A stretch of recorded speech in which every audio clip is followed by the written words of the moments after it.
बँदेलको मासु अब झन्नै रेडी भएको छ। नमस्ते हजुरहरूलाई। आज भने म बँदेलको मासु लिन यो फार्ममा जाँदैछु। हेरौँ कस्तो खालको पाउँदो रहेछ मासु। छोटो भिडियो बनाएको छु, हेरेर रमाइलो गरिदिनु होला। त्यो रमाइलो छ, मैलेको मौसम, हरियाली। लु M20 लन्डन। लु अब हामी M20 मा निस्क्यौँ है हजुर। यसलाई चाहिँ मोटरवे भन्छ। एकदमै युके को चर्चित ठुलो मोटरवेहरू मध्येमा एउटा हो यो। यो मोटरवेमा चाहिँ 4वटा लेन छ। यहाँ हेर्न सक्नुहुन्छ 1 2 3 4। युके चाहिँ रोड साइन्समा विश्वमा पनि एकदमै अगाडि भएकोले गर्दाखेरि चाहिँ निकै व्यवस्थित राम्रो तरिकाले रोडहरूको मेन्टेनेन्स सम्भार गरिरहेको हुन्छ। देख्न सक्नुहुन्छ राम्रो छ रोड। अहिले चाहिँ म M26 मा कुदिरहेको छु। यो चाहिँ एकदमै छोटो मोटरवे हो युके को। सानो सानो गुराँसहरू फुलेको रहेछ युके को यो कन्ट्री साइड गाउँहरू। यो फार्म चाहिँ यहाँनिर छ। आइपुगिसकेको छु म यहाँ। कोचा फार्म, हिल फार्म चाहिँ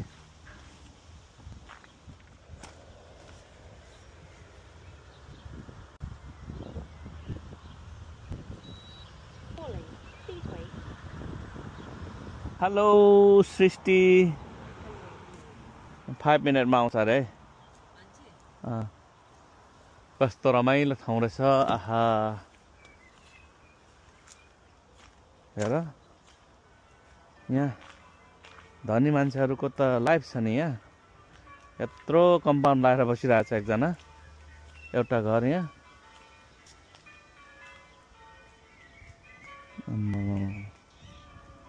हेर्दा पनि लोभलाग्दो। यो यहाँ कम्पाउन्ड लगाएको छ, त्यो चाहिँ इलेक्ट्रिकले चाहिँ करेन्ट लगाएर यहाँबाट चाहिँ विशेष गरेर पशुहरू बाहिर नजाओस् भनेर। बँदेलहरू पालेकोले गर्दाखेरि चाहिँ बँदेलहरू नभागोस् भनेर पनि यो करेन्ट लगाएको रहेछ। अनि बाहिरबाट अरू चितुवाहरू, जागुरहरू आएर नखाओस् भनेर पनि होला सायद।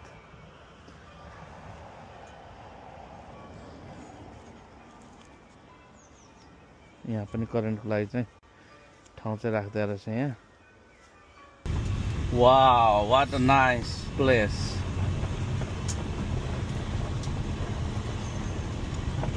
ओ माय गॉड। यो बँदेलहरूको फोटो यहाँ राखेको छु।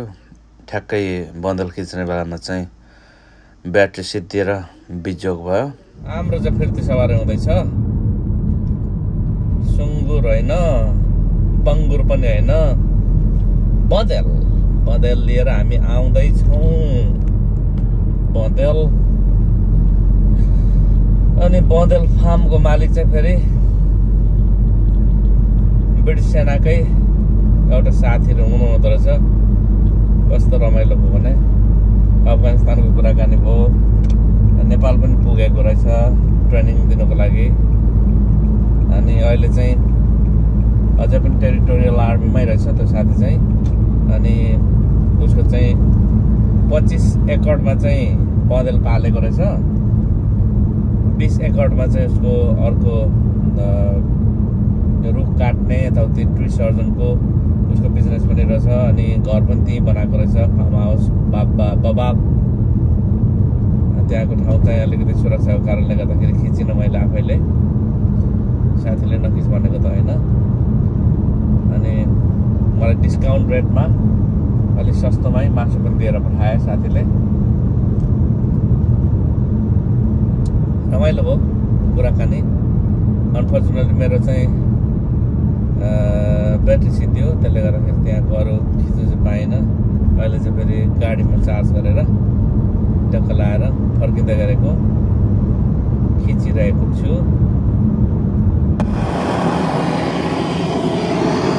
ल पुरै ल्याउनु चाहिँ सकिएन। यति एक बाटो चाहिँ लिएर आएको, अरूसँग बाँडेर खाँदाखेरि यति मात्रै भएको रहेछ।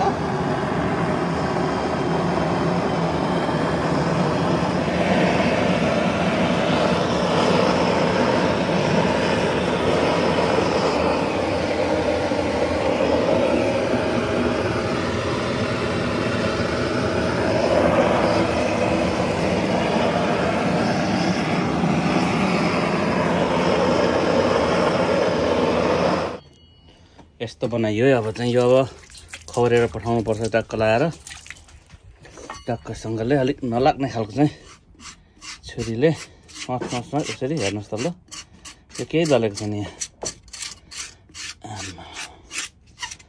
एक लेयर पठाउँदाखेरि चाहिँ सफा पनि हुन्छ अलिक कमलो पनि हुन्छ। नर्मल सुँगुर चाहिँ यतिको पोलियो यतिको डढाइयो भने चाहिँ पटपट फुट्छ। यो चाहिँ बँदेल भएकोले गर्दाखेरि यसको छाला चाहिँ निकै ज्यादा हुन्छ।